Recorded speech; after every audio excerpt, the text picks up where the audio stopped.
Welcome to Grill Cafe, where my cars break down and you get to enjoy the entertainment.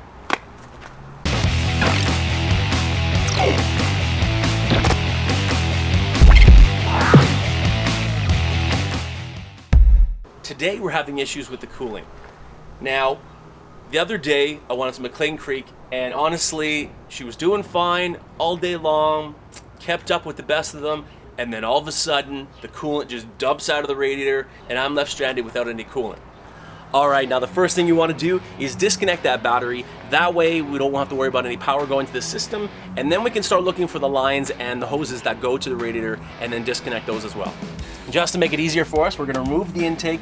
That way we have fully access to the top of the radiator and as well as the side, because we got a big rad hose down there that we need to get to. Now, from what I can see, we got a few things we need to get rid of, including the reservoir tubing. Then we have the upper rad hose, which is basically bone dry, and then some plastic shrouds. So I'm going to try to get those out of the way, and then I'll get to the bolts and the main lines and everything like that. Now, new parts like this radiator I got don't usually come with these sort of things, so make sure they don't get damaged. These little clips as well, they don't come with any of that. So be careful when you're taking them off. Just add a little bit of pressure. If you got one of those clip poppers, then just use those. Now, the one thing I want to make sure you guys know to do is when you're checking over the old radiator that's in the system, that the lines and the hoses and everything match up perfectly. Like I said to do with the alternator, hold them side by side, make sure that the lines are in the right spots, the hose go to the right spots, because you don't want to basically end up having to do this and then having to get a new radiator again after you've already bought one.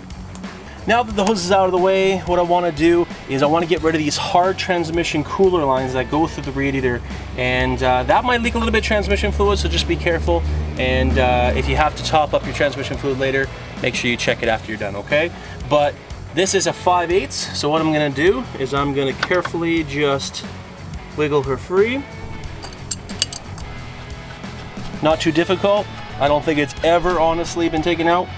And there you go. So no transmission fluid in there, just because of gravity and the transmission not moving. You probably won't get too much fluid in the first place. Then you have to do the one just below it. So there are two. Now, in the event that there is transmission fluid, just make sure you have a drain pan below so that it can safely drain into the pan.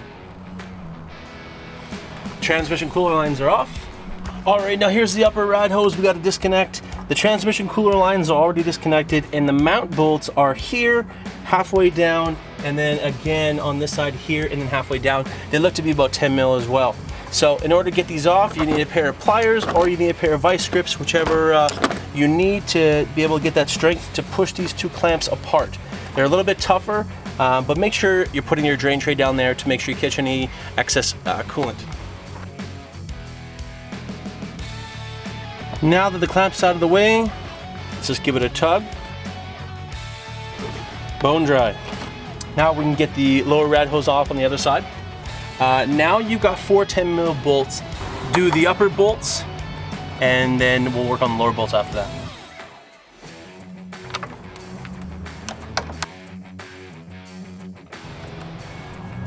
All right, now you do have a couple bolts. 10 mil bolt holding on the front of the fan shroud, and then you have another 10 mil bolt up here, and then same goes for each corner.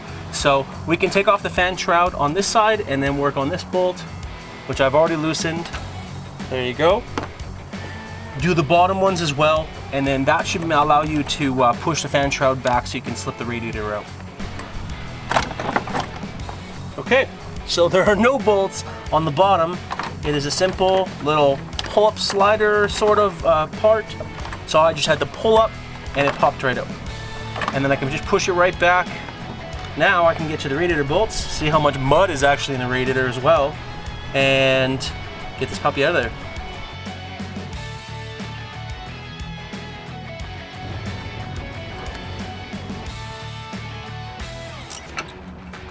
Okay, and it's loose.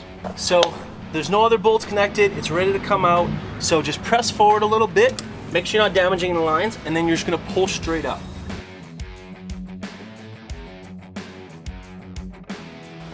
All right, now that the old radiator is out, you can visibly see there is a massive crack right in the bottom.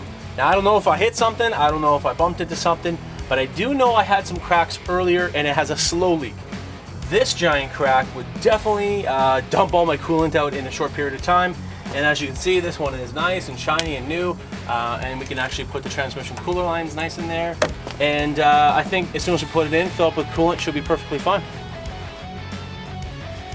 So just like we took this thing out, we're gonna put it back in. So let's just be careful. Just lower it down.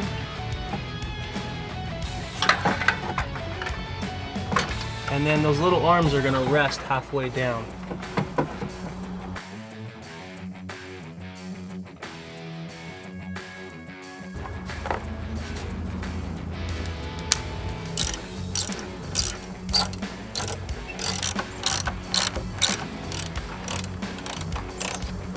Okay, so take that upper rad hose, squeeze it on, and then we can take our pliers and put that back on as well.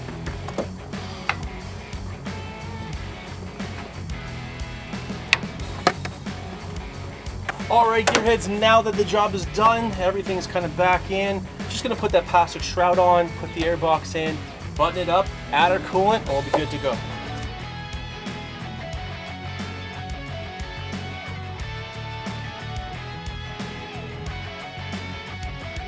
And last but not least, we gotta fill it up with coolant. All right, we've got 8 liters in there, 2 giant jugs. The trick to getting more coolant in the system is to run it, let the water pump start spooling up and getting those air pockets that were in there before. It should gurgle a bit and then suck the rest down. And then you should also be able to check for leaks once it's on there. All right, gearheads, that's a wrap. Guys, if you've not checked out our other videos, go ahead and check those out. As soon as this COVID stuff is done, we can do more traveling and get out to Singapore and Japan again. But for now, we're gonna enjoy the Fusion, we're gonna enjoy the Explorer, and I hope you guys are enjoying the content. So make sure you hit that subscribe button and hit the bell for more notifications, and then give it a thumbs up if you like the video. Take care, guys.